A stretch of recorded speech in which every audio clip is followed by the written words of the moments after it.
জঙ্গি চোখে 4 দিনে জালে 3। হামিম মণ্ডল ও তার বান্ধবী অর্পিতা সরকারের পর এবার গ্রেপ্তার হলো হামিমের সহযোগী আদিত্য সিং ওরফে রাজু। অন্যদিকে জঙ্গি নেটওয়ার্ক কতদূর ছড়িয়েছে তা দেখতে এবার নামলো এনআইএ। হাওড়ার বেলেলিয়াস রোডের ফ্ল্যাট থেকে ধৃত হামিমের সহযোগী আদিত্য সিং ওরফে রাজুকে গ্রেপ্তার করেছে রাজ্য পুলিশের এসটিএফ। এই মুহূর্তে আমরা দাঁড়িয়ে রয়েছি হাওড়ার বেলিলিয়াস রোডে, যে আদিত্য সিং এর যে ফ্ল্যাট, অর্থাৎ এই বাড়ির চারতলার ফ্ল্যাটে আদিত্য সিং, তার বাবা মা এবং তার বোন ছিল এবং দিদিমা, তাদের নিয়ে এই পরিবার। लेकर गए उसको तो अरेस्ट किया है एसटीएफ ने। हाँ हाँ, परसों ले गया रात को 15 आदमी आया था, तो वो लोग घेर के ले गया, सब खोज के ले गया। कुछ का मिला कि नहीं मिला हम लोग नहीं देखा। हम लोग लैपटॉप भी थे, खाली लैपटॉप तो उसका बाप की ना था। ऐसे पकड़ के हम रोने लगा ऑफिसर को, तो बोला कुछ नहीं, तुम चिंता मत करो, कोई काम में कोई गड़बड़ में फंस गया है, ये बोला है। তার এই বাড়ি থেকে পিলখানায় হামিম মণ্ডলের বাড়ির দূরত্ব প্রায় 2 কিলোমিটার, আর পুর ও নগরোন্নয়ন দপ্তরের প্রতিমন্ত্রী উমেশ রায়ের বাড়ি 2.5 কিলোমিটার। এসটিএফ সূত্রে দাবি, আদিত্যকে জঙ্গি কার্যকলাপে নিযুক্ত করেছিল হামিম।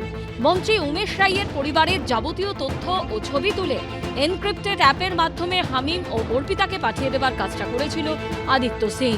ধৃতদের মোবাইল ফোন ও বিভিন্ন ইলেকট্রনিক ডিভাইস পরীক্ষা করার পর ষড়যন্ত্রটা ফাঁস হয়ে যায়। এরপরই আদিত্যের বাড়িতে পৌঁছে যায় এসটিএফ এর টিম। নিয়ে যাওয়া হয় তার ল্যাপটপ। জিজ্ঞাসাবাদের পর গ্রেপ্তার করা হয় কলেজ পড়ুয়াকে।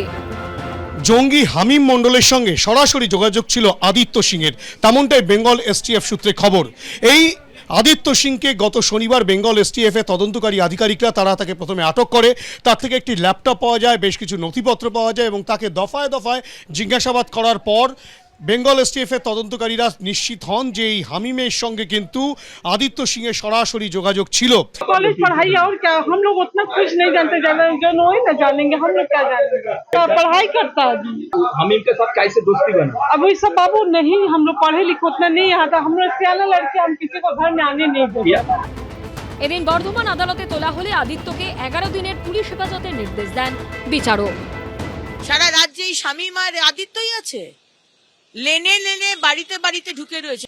এই পুরো বিষয়টা তো শুধু শুভেন্দু অধিকারীকে মেরে দেওয়া, এমওএস এর ছেলেকে কিডন্যাপ করা বিষয়টা তো নয়। বিষয়টা হচ্ছে মাননীয় প্রধানমন্ত্রীকে দুর্বল করতে হবে, দেশকে দুর্বল করতে হবে। আর যদি 15টা বছর মমতা ব্যানার্জি শুভেন্দু অধিকারীর মতো স্ট্রিক্ট হাতে দমন করতেন, তাহলে আজকে আমাদের এই দিনটা দেখতে হতো না।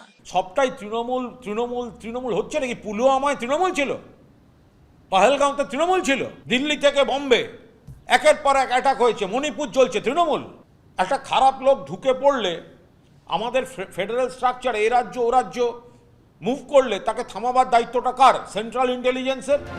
এরই মধ্যে ধৃত জঙ্গি হামিম ও তার বান্ধবী অর্পিতাকে জেরা করেছে এনআইএ। ইউএপিএ ধারায় মামলা রুজুর পর জেরা করা হয়েছে তাদেরকে। এবিপি আনন্দ।